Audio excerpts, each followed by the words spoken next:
l'écosystème des projets d'énergie renouvelable en Pays de la Loire, il y a beaucoup d'acteurs aujourd'hui. Et l'idée, c'est qu'on puisse aussi vous présenter, pas forcément le rôle de chacun des acteurs, mais globalement, quel est l'écosystème de la Loire. Merci Amandine. Donc, l'écosystème effectivement des accompagnateurs de projets dans les Pays de la Loire. Alors, déjà, pourquoi faire un réseau ENR en Pays de la Loire?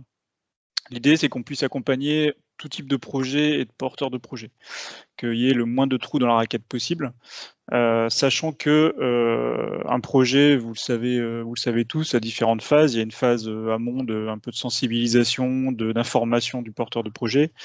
Il y a une phase de mûrissement de l'idée avec tout un accompagnement autour de notes d'opportunité, d'études de préfaisabilité.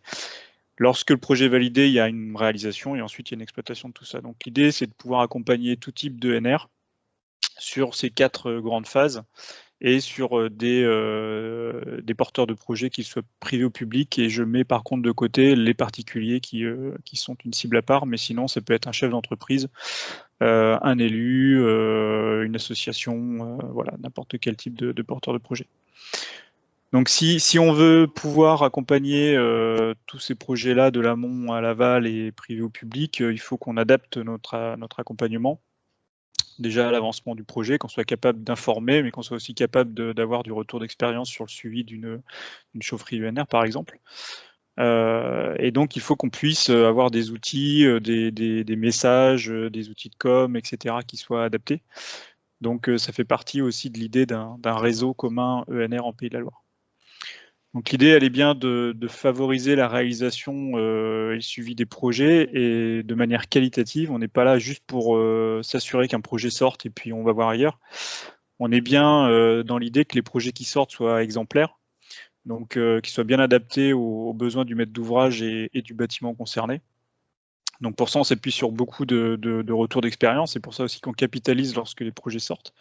Donc on peut organiser des visites, on peut faire des fiches de retour d'expérience.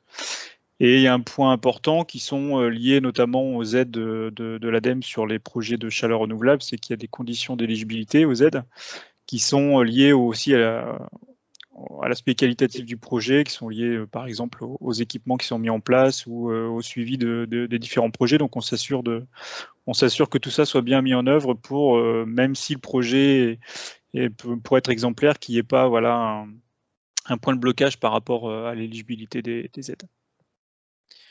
Sur la diapo suivante, donc là je rappelle les quatre étapes, on va dire, dans le projet. Donc on intervient sur ces 4 étapes-là. Les énergies renouvelables qu'on considère, c'est toutes les énergies renouvelables. Alors que sur le volet chaleur, bois énergie, solaire thermique, la géothermie et les réseaux de chaleur. Le solaire photovoltaïque évidemment aussi. Et ensuite, méthanisation, énergie citoyenne et éolien. On va le voir sur la diapo d'après, avec l'ensemble des membres de ce réseau-là. Vous avez en fait deux typologies de membres. Des membres qui sont plutôt sur un champ d'action régional et des membres qui sont plutôt au niveau local ou départemental. Alors au niveau régional, en fait, vous avez les structures type Atlan-Bois-Atlanson qui sont des interpros et qui sont là pour accompagner, avoir une vision plus experte sur le bois énergie ou le solaire. Pareil pour ECPDL sur la partie énergie citoyenne ou elle sur la partie méthanisation. Donc eux, ce sont des accompagnateurs vraiment spécialisés sur une ENR avec une très forte expertise technique ou juridique ou ce genre de sujet, mais vraiment dédié à une ENR. Et ensuite, donc, vous avez un tissu d'acteurs au niveau local ou départemental qui s'appuie beaucoup sur l'ancien réseau des relais bois énergie qui existe depuis maintenant quasiment une vingtaine d'années. Donc autour de structures plutôt agricoles, SIVA, Mission Bocage ou CUMA, qui portaient la mission bois énergie pour le compte de l'ADEME et de la région depuis donc 15-20 ans, et qui, au fil du temps, s'est développé sur les autres, est monté en compétence sur les autres sujets ENR, et qui ensuite ont été réseau qui a été complété par d'autres acteurs, donc comme les syndicats d'énergie, Nantes Métropole, qui sont eux porteurs de contrats de développement des ENR avec l'ADEME. Donc l'idée, c'est quoi? C'est bien deux typologies d'acteurs niveau local et régional qui se complètent, qui se coordonnent pour que tout type de porteur de projet puisse avoir un retour sur son projet le plus adapté possible. Et avec un aspect important qui est sur la diapo d'après, c'est d'avoir une vision vraiment multi-énergie. Si je refais là encore un peu l'histoire, le réseau des accompagnateurs, des animateurs bois énergie, en fait, était vraiment sur le bois énergie. Et il y a quelques années, on s'est quand même rendu compte que la problématique de transition énergétique devenait de plus en plus complexe, puisque si je prends un établissement de santé, en fait, il est tout à fait opportun d'étudier le bois énergie, certes, mais aussi la géothermie parce que ça fait du rafraîchissement, le solaire thermique parce qu'ils ont des grands besoins d'eau chaude et toute l'année. Donc, on est obligé aujourd'hui d'avoir une approche multi-énergie et d'apporter un conseil qui soit le plus adapté aux besoins et qui soit avec une vision vraiment exhaustive de toutes ces ENR. Donc, l'idée, ça a été de faire monter en compétence les relais bois énergie et compléter par les compétences des autres animateurs des syndicats ou de notre métropole. Donc on a bien une approche multi-ENR et non plus en silo par ENR. On profite de l'historique et des compétences et des expériences des autres ENR, puisque tout ce qui a été fait à certaines époques sur le bois solaire, en fait, on est capable de le dupliquer aujourd'hui sur d'autres ENR, que ce soit des outils de com, que ce soit simplement du retour d'expérience d'animation, que ce soit du contact auprès des élus ou de chefs d'entreprise, que ce soit voilà, tout ce qui peut être intéressant pour un acteur d'un autre département et d'une autre ENR, on est capable de le capitaliser et de le mettre en commun. Et il y a un point important aussi, c'est que tous ces acteurs-là sont aujourd'hui quasiment tous ou même tous sur des financements publics ADEME Conseil régional. Donc il y avait aussi une volonté de ces deux acteurs-là d'avoir un réseau au sens voilà, enfin la visibilité d'un réseau et non plus une approche multifilière, multi-acteurs avec différents interlocuteurs possibles. Donc un réseau des ENR en Pays de la Loire qui soit affiché comme tel, qui est une charte graphique, qui ait des messages communs. Parce que globalement, quand on va voir un porteur de projet, on se rend compte au fil du temps que nos messages sont quasiment toujours les mêmes, que ce soit des arguments techniques, environnementaux, économiques, même réglementaires. En fait, on a un discours qui est commun avant ensuite d'orienter plus sur une ENR ou une autre. Donc l'ADEME et la région avaient vraiment à cœur de consolider ce réseau, cet ensemble des acteurs, et ce qui lui permet aujourd'hui d'avoir on va dire un cadre commun avec des groupes de travail, par exemple, qui vont travailler sur la communication, les outils, les besoins, etc. Par exemple, la sensibilisation des élus aux ENR, c'est un des sujets du réseau aujourd'hui. Et donc de mettre en commun tout ça et de travailler sur les objectifs communs. Je détaillerai un peu plus tout à l'heure ce que l'on fait, puisqu'il y a une partie plus sur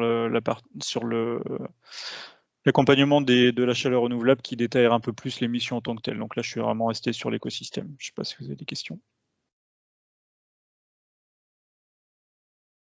Selon la partie conversation, il n'y en a pas encore. Si déjà il y a quelques questions d'entrée de jeu avant de rentrer dans le détail par filière.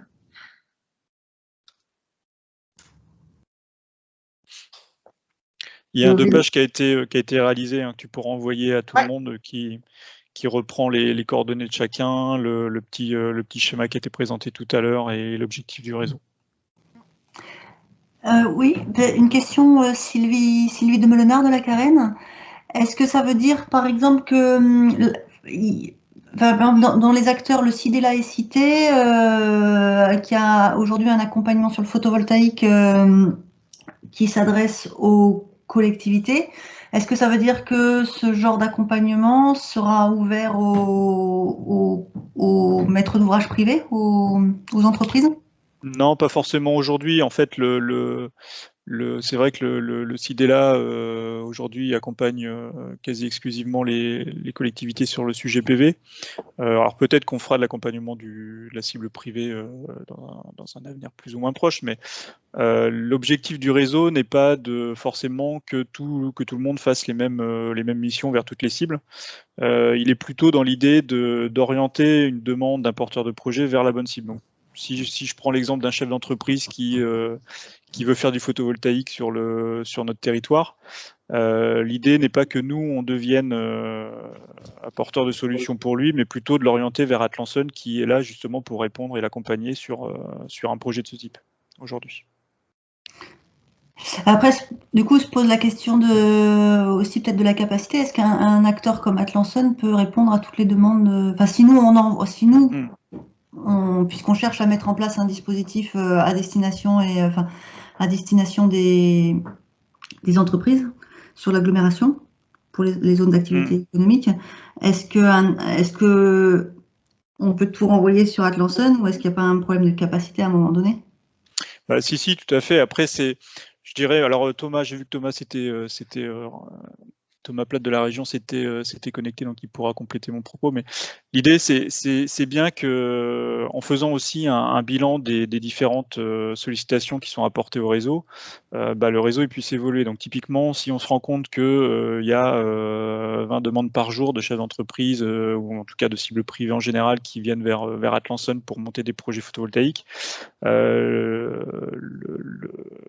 pense que la question de fond sera d'augmenter la capacité d'Atlanson à pouvoir y répondre, plutôt que ou peut-être éventuellement aussi que nous, relais au sens large, pas seulement le syndicat, mais le CIVAM 44 par exemple, puisse peut-être faire les premières réponses, on va dire, d'information générale, de comment ça se passe un projet, quels sont les bureaux d'études, etc. Mais en tout cas, aujourd'hui, en tout cas nous côté CIDELA, je réponds pour nous, notre objectif n'est pas forcément de monter en capacité sur ce sujet-là. On est déjà sur la cible collectivité. Donc je sais pas, je suis pas là pour répondre pour Atlanson, mais l'idée serait quand même plutôt que Atlanson soit staffé pour pouvoir répondre s'il y a vraiment beaucoup de sollicitations. Je prends un autre exemple, la géothermie. Aujourd'hui, il y a un vrai sujet sur la géothermie, mais clairement, on n'a pas je sais pas comment l'appeler, un Atlan Géo sur la géothermie. Et cette compétence-là, elle est diluée chez différents acteurs, et ça peut être une question aussi pour le réseau voilà, qui peut prendre cette mission-là de tête de réseau géothermie aujourd'hui, sachant que c'est un vrai sujet. Donc voilà, je réponds pas complètement à ta question, mais on est bien dans un réseau aujourd'hui qui est plus informel et de mise en commun d'objectifs et d'outils. Et après, en fonction des demandes, l'idée sera de combler les trous de la raquette qui est encore. D'accord. Mais du coup, ce que je comprends, c'est qu'on n'a pas quand même. Enfin, est-ce qu'à terme, il y a l'objectif d'avoir une porte d'entrée sur la cible, par exemple, entreprise? Une porte d'entrée multithématique? Alors oui et non, c'est toujours l'idéal, hein, la porte d'entrée unique, le guichet unique des aides, etc. Je te dirais oui sur l'intérêt, c'est-à-dire qu'on ait un dispositif qui soit le plus clair possible pour un porteur de projet, et qu'en gros, quand il fasse sa recherche de à qui je m'adresse, il est tout de suite la bonne personne. Ça serait l'idéal. Après, voilà, on n'est pas naïf non plus. On sait très bien qu'un porteur de projet, il se tourne parce qu'il connaît quelqu'un, parce qu'il fait une recherche Google, parce que je sais pas quoi, il arrive par une porte d'entrée région ou ADEME ou Atlanson ou Horace ou CCI ou je ne sais qui. Donc oui, dans l'idéal. Après, dans les faits, on essaye déjà d'être capable de répondre le plus efficacement possible et le plus rapidement possible à n'importe quel demandeur en fonction de son projet. Dans l'idéal, effectivement, on aurait un dispositif qui soit hyper clair et visible et transparent, mais on sait très bien que c'est pas un vœu pieux, mais il y a encore pas mal de boulot pour arriver à ça quand même. En fait, là, on est tellement en fait, la diversité des acteurs, je pense, est un point fort, parce qu'on le voit, on est très nombreux dans cet écosystème. L'intérêt, c'est qu'on se complète tous, entre un syndicat tourné vers ses collectivités, un Atlanson ou un Atlanbois qui connaît mieux le monde du privé, etc. On est capable, en gros, d'avoir le bon interlocuteur, peut-être pas du premier coup, mais au moins du deuxième coup.